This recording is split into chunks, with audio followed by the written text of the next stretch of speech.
Welcome to Infinite Love Podcast. Today, I want to talk about heartbreak. I don't know what it is about love, but it definitely takes a hold of you in the most magical way. So when you experience heartbreak, it's definitely not something you ever wish to experience again. It's not something you ever desire to feel again. It sucks. It simply sucks. There's no easy way about it. There's no easy way to just deal with it. Sure, you can shut it all off, move on with your life, pretend like everything's okay. But I don't work that way. I never have, never will. Because when I feel love, and when I know in my soul, it's not just some simple thing that I can set aside and ignore or mask.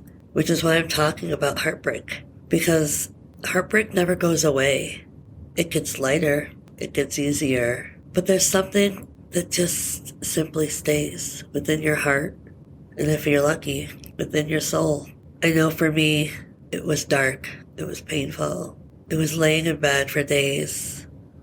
Sometimes it felt like weeks, crying, not hungry, trying to shut your mind off, just for a simple minute, just so you can feel at peace again.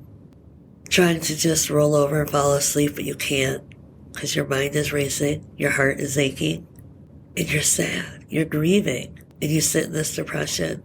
Hopefully not for long, until one day you're ready, until one day something inside you says, keep moving forward. And so you do. But you don't know where to begin. You don't know which direction to go because trying to heal heartache on top of trying to understand and heal within your own self and realizing the lack of self-love and self-worth that you have, it's a lot to tackle all at once. So you simply have to set aside your pain with heartache. For me, that's what I had to do. I had to keep moving forward. And not that it just disappeared or vanished out of sight, out of mind, because I'd be lying.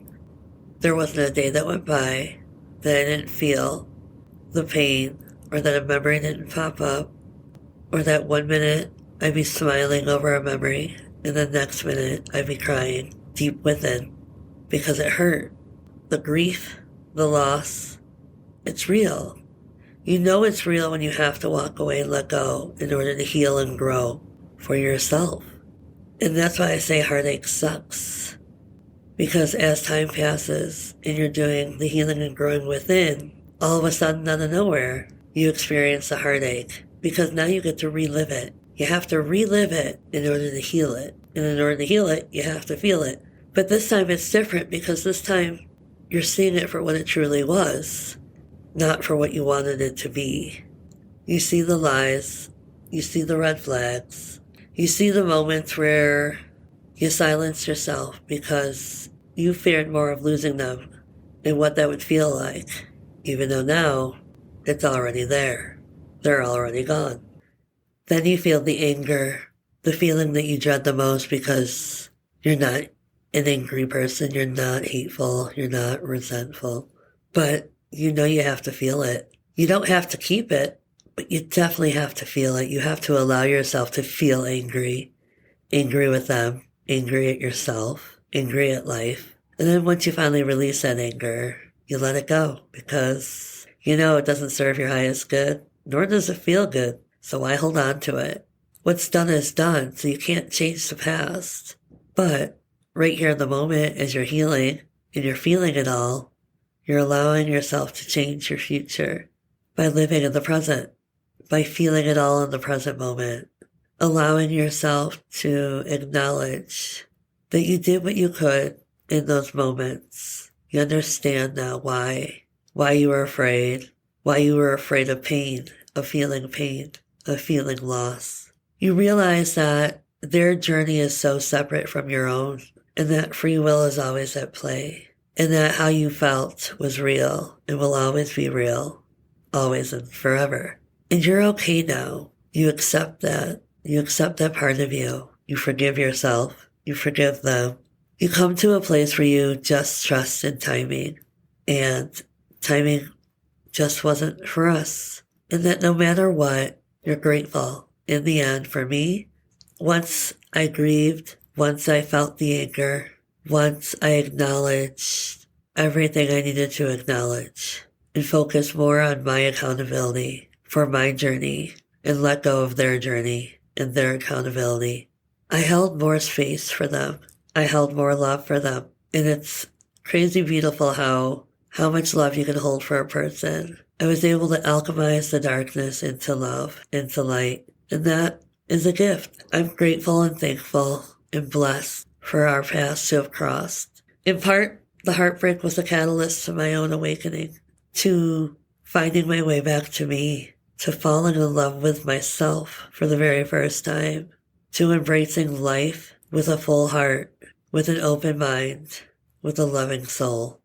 So heartbreak changed for me. Heartbreak blessed me in a way because I went in and did the work. And like I said, heartbreak lasts forever, unfortunately. But I don't look at it as unfortunate. I look at it from a different perspective now.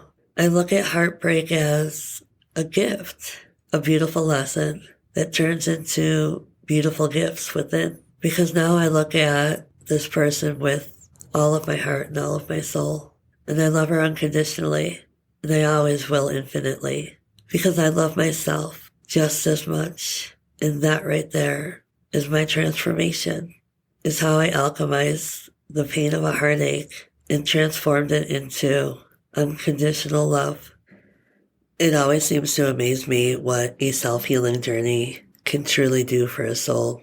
And I know if I would have recorded something like this a year ago, year and a half ago, you would have got a more raw, angry, bitter, confused, frustrated person, because that's where I still was. But the people who were around me, who saw the changes, the transformations, who held me when I was at my lowest of lows, they know. And I know sometimes we look for that raw emotion, the darker side, but it's just not where I'm at. So it makes it a little bit harder to vent out those frustrations because they're no longer there. And now I sit here in such a beautiful space with love.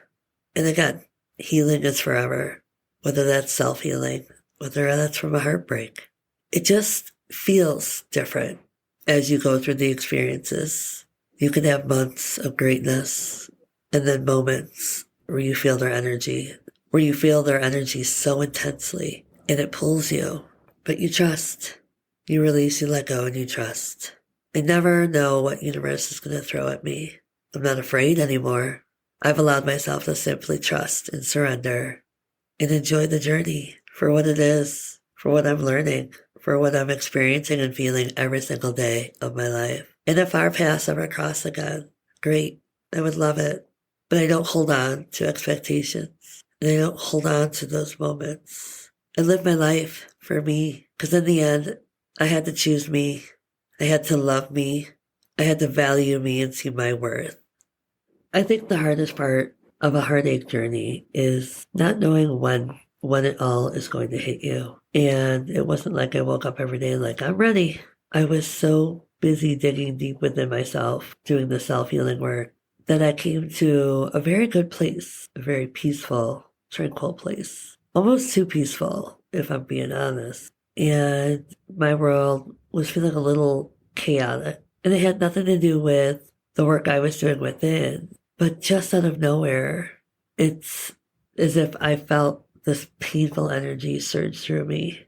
And I felt my heart shatter in a way that I knew what that feeling was. The heartache, that heartbreak. It's where your heart and your soul shatters into pieces. And you have flashbacks of the moments you broke down to your knees, fell to the ground, crying, wishing for those days to just fly by because they're so painful. And when I felt that, or when I actually relived it all over again out of nowhere, it was so unsettling because it wasn't the place or the time to be having this moment. And I had to figure out balance and control while allowing myself to feel all this silently. Because I remember in that moment I was around all these other people that it wasn't where I wanted to be right then and there. I do remember that. And I was thinking to myself, oh my God, here? Now? Really? So I figured out how to balance myself. I pulled myself together. One of my coworkers was like, "You okay?"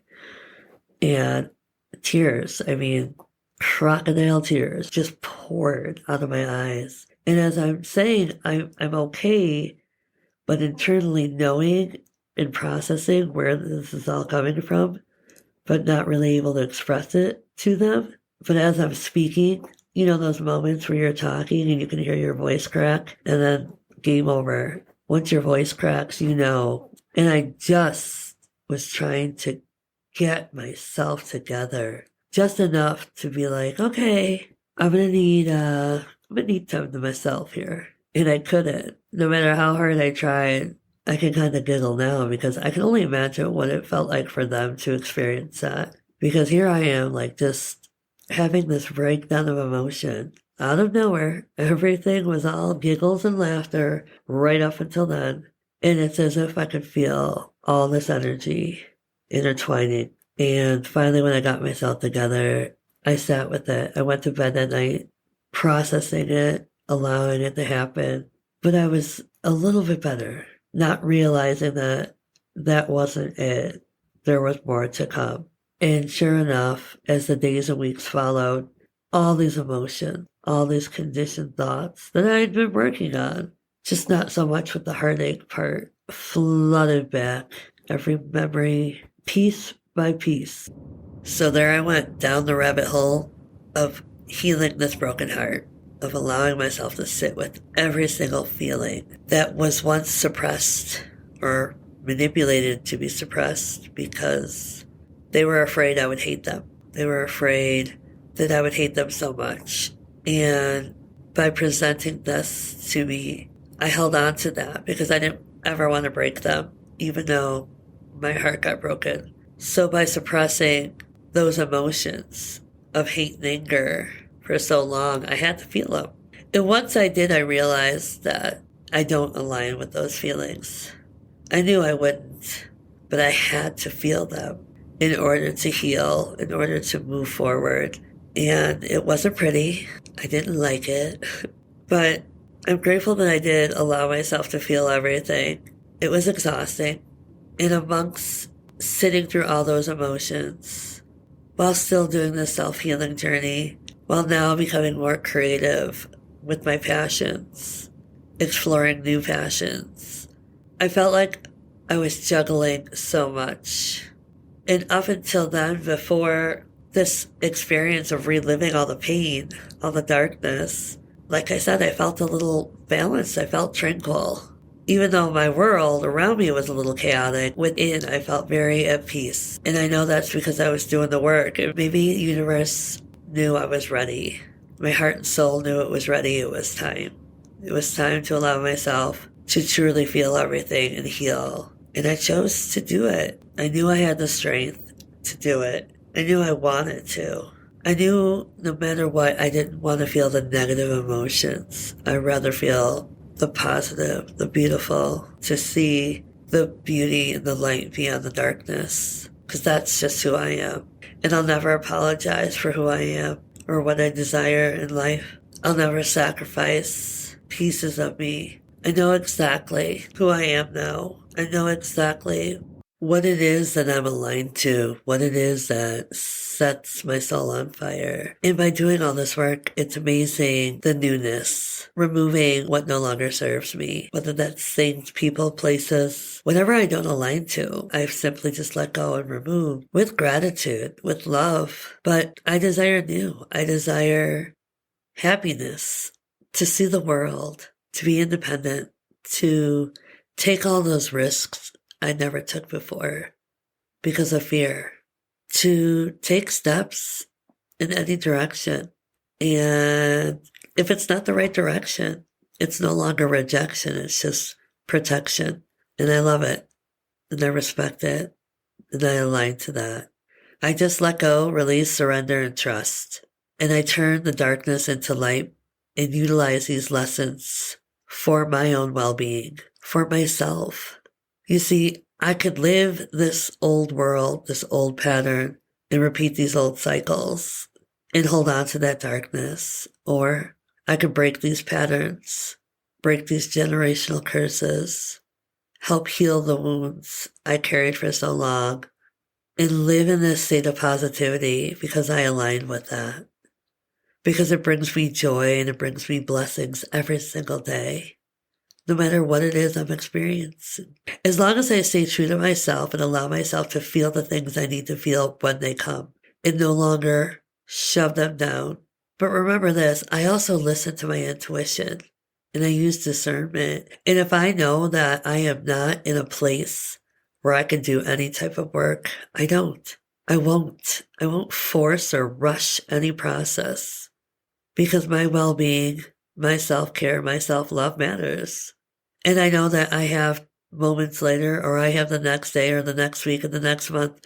I know divine timing always plays and I trust it.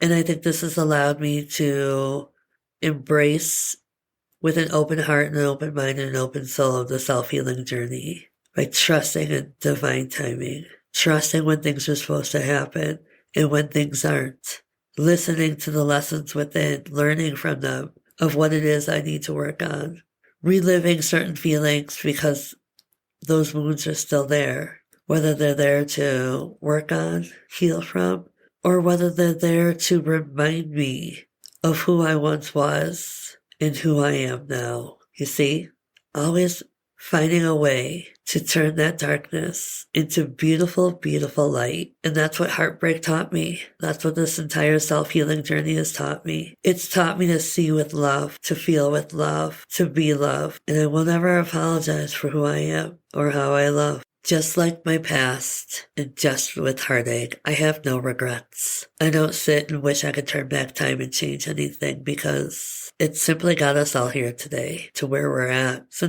no regrets. I choose to just hold on to the beautiful memories. I choose to live each day with more love than yesterday because that's my infinite love.